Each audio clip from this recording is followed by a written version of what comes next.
Newborn babies यानी कि नवज़ायदा बच्चों के अंदर पीला यरकान पाया जाना ये एक बहुत ही आम मसला है। तकरीबन 60% बच्चे जो कि वक़्त के ऊपर पैदा होते हैं और 80% बच्चे जो कि वक़्त से पहले पैदा हो जाते हैं, उनको ये पीला यरकान होता है।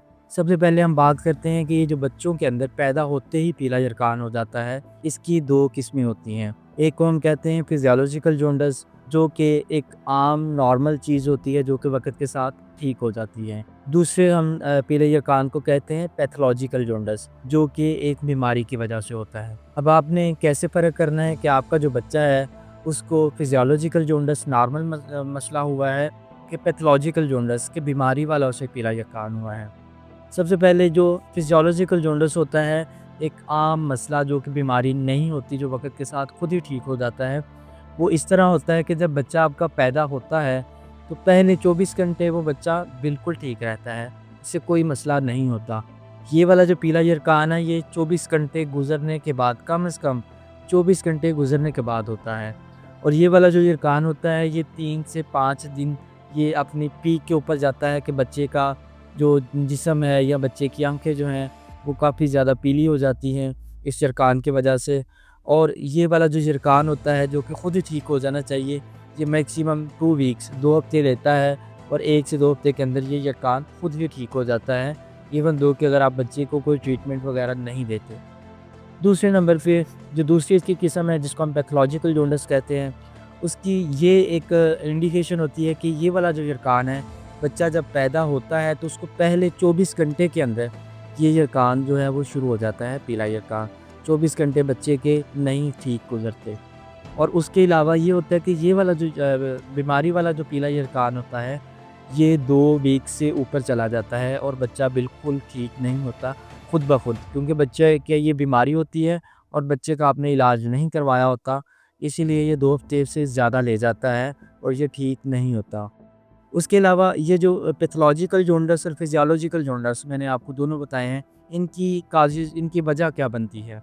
अब जो फिजियोलॉजिकल जॉन्डिस है जो कि खुद ही ठीक हो जाता है, वो इसलिए होता है कि जो बच्चा होता है उसके जो जिगर के एंजाइम्स होते हैं, जिगर के अंदर एक ऐसी मशीनरी होती है जो कि हमारे खून के सेल्स जो टूटते हैं जिससे ये केमिकल बनता है, जो कि बच्चों को पीला यरकान करवाता है। वो जिगर की जो मशीनरी होती है उसको डिटॉक्सिफ़ाई करके बॉडी से निकलवाती है।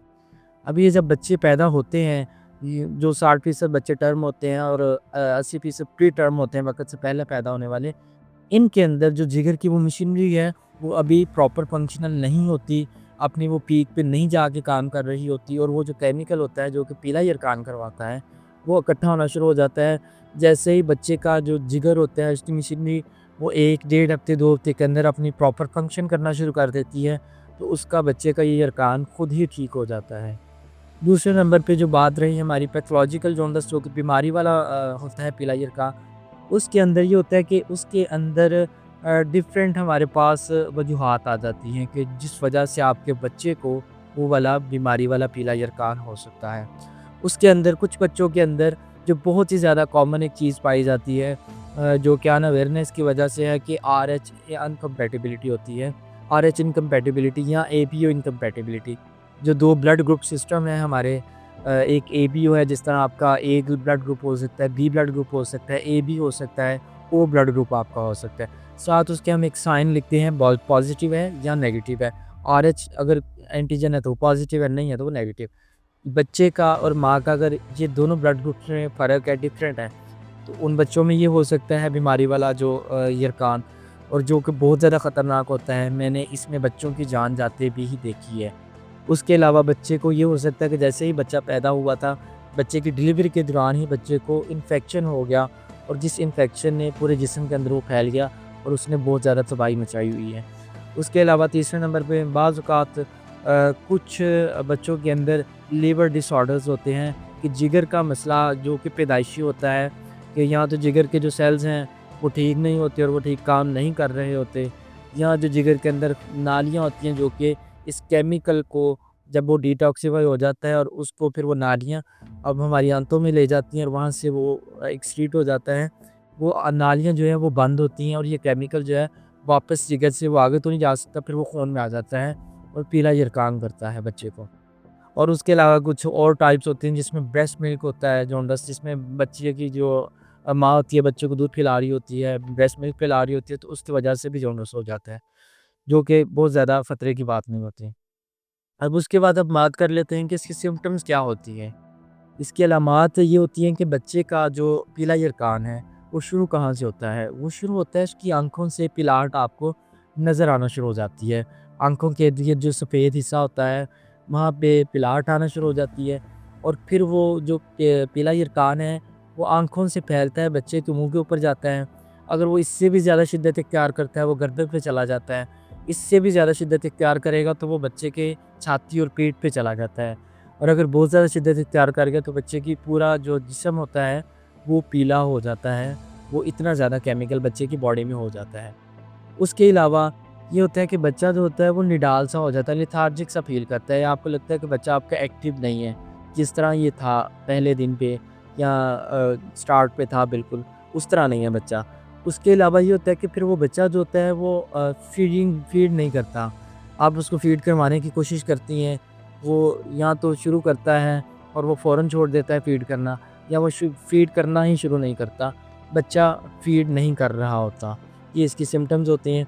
फिर उसके बाद जो होता है कि बाज़ औक़ात ये वाला जो होता है पीला यरकान, अगर इसमें बच्चे के अंदर ये वाला केमिकल बहुत ज़्यादा हो जाए, तो ये बच्चे के ब्रेन के अंदर जाके इकट्ठा होना शुरू हो जाता है, जिसको हम कर्निकटर्स कहते हैं, जो कि इसके कॉम्प्लिकेशंस हैं और बहुत ख़तरनाक कॉम्प्लिकेशन है।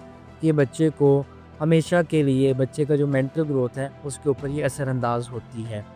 अब उसमें ये होता है कि अगर ये बच्चे के दिमाग के अंदर चला गया है केमिकल, जो कि बहुत ज़्यादा होने के बाद जाता है, तो उसमें क्या हो सकता है बच्चे को?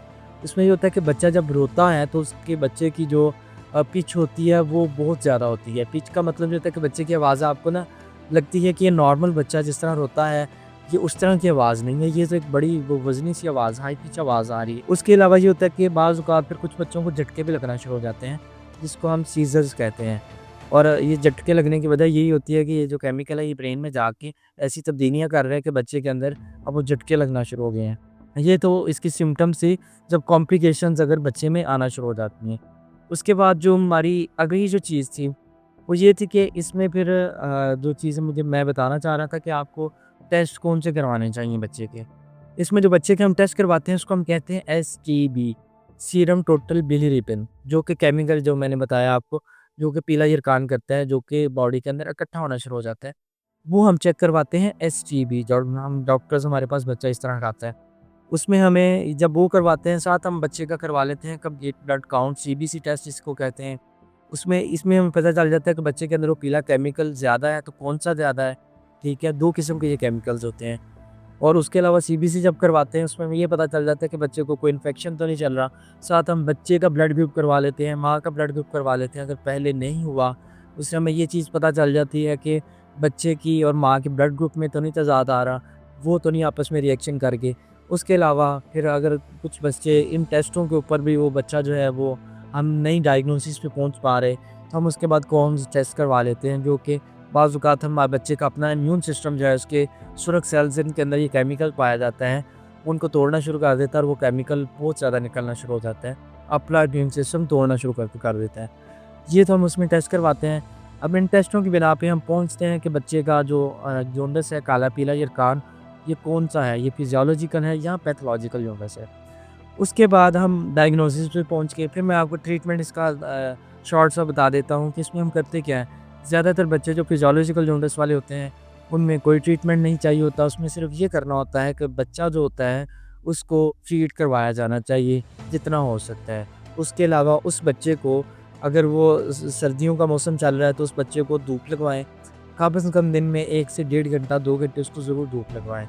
और अगर सर्दियाँ चल रही हैं, तो सर्दियों में भी धूप लगवाएँ, मगर किस वक़्त लगवाएँ? जब सुबह के वक़्त सूरज निकल रहा होता है, तब उसकी शिद्दत जो है वो कम होती है, हीट कम होती है। और जब सूरज ग़रूब हो रहा होता है, सनसेट, उस वक़्त उसको बच्चे को धूप लगवाएँ। फिज़ियोलॉजिकल जॉन्डिस तो ऐसे ही ठीक हो जाता है, 1 से डेढ़ हफ़्ता लेता है, 2 हफ़्ता में वो ठीक हो जाता है। बाज़ औक़ात जो होता है कि ये भी बहुत ज़्यादा शिद्दत इख्तियार कर जाता है, या वो पैथोलॉजिकल जॉन्डिस होता है, जो कि ट्रीटमेंट के बगैर ठीक नहीं होता। उस केस में फिर ये करते हैं कि हम बच्चों को फ़ोटोथेरेपी, यूवी लाइट्स जो होती हैं, उसके अंदर रहते हैं। आपने बाज़ औक़ात देखा होगा कि बच्चे नर्सरी में उन लाइट्स के नीचे पड़े होते हैं, बच्चे की आँख के ऊपर मास्क लगा होता है। उस लाइट का मकसद ये होता है कि वो ये वाला जो केमिकल है, इसके स्ट्रक्चर को बदलता है और ये बॉडी से जो जिगर ने काम करना होता है वो ये लाइट करती है और वो केमिकल जो बॉडी से निकल जाता है और पीला यरकान जो है वो इम्प्रूव होना शुरू हो जाता है। इसकी एक वैल्यू होती है, लिमिट होती है कि अगर बच्चे का पीला यरकान इस लिमिट में है तो उसको हमने कुछ नहीं करना, उसको सिर्फ फीड करवाएं और सनलाइट दें। अगर बच्चे का उस लिमिट से बाहर निकल के अगली रेंज में चला जाता है जो कि फोटोथेरेपी वाली है, तो बच्चे को फिर लाइट में रखा जाता है। उसके बाद अगर उस रेंज से भी ऊपर चला गया है, अगली जो रेंज है वो होती है एक्सचेंज ट्रांसफ्यूजन, जिसके अंदर बच्चे का जो ब्लड होता है उसको फिर एक्सचेंज किया जाता है नॉर्मल ब्लड के साथ, साफ खून के साथ। उसके बाद फिर ये होता है कि अगर बच्चे का जो जॉन्डिस है उसकी कोई वजह जो मैंने पैथोलॉजिकल जॉन्डिस में बताई है, वो एपीओ या आरएच इनकम्पैटिबिलिटी है, या उसको कोई इन्फेक्शन चल रहा है, या उसका कोई लिवर की डिजीज़ है, कोई डिसऑर्डर है, तो फिर उसको हम अंडरलाइंग डिजीज़ जो है ना उसको हमें ठीक करना पड़ता है। आपको वो करवाना पड़ेगा और आपके बच्चे का फिर जो है वो पीला यरकान ठीक होगा। अगर आपके बच्चे को भी पीला यरकान है और आप कोई इसके मतलब क्वेश्चन या कोई सवाल पूछना चाह रहे हैं, तो आप नीचे कमेंट सेक्शन में अपना सवाल जो है वो छोड़ दें। इंशाल्लाह आपको वहाँ पे जवाब दिया जाएगा। उम्मीद करता हूँ कि आपको इस वीडियो से बहुत ज़्यादा फ़ायदा हुआ होगा। आपको अपने बच्चे की जो पीले यरकान की वजह है और उसका आगे आपने करना क्या है, आपको काफ़ी हद तक अंदाज़ा हो गया होगा। मिलते हैं एक नए वीडियो के साथ, तब तक अल्लाह हाफ़िज़।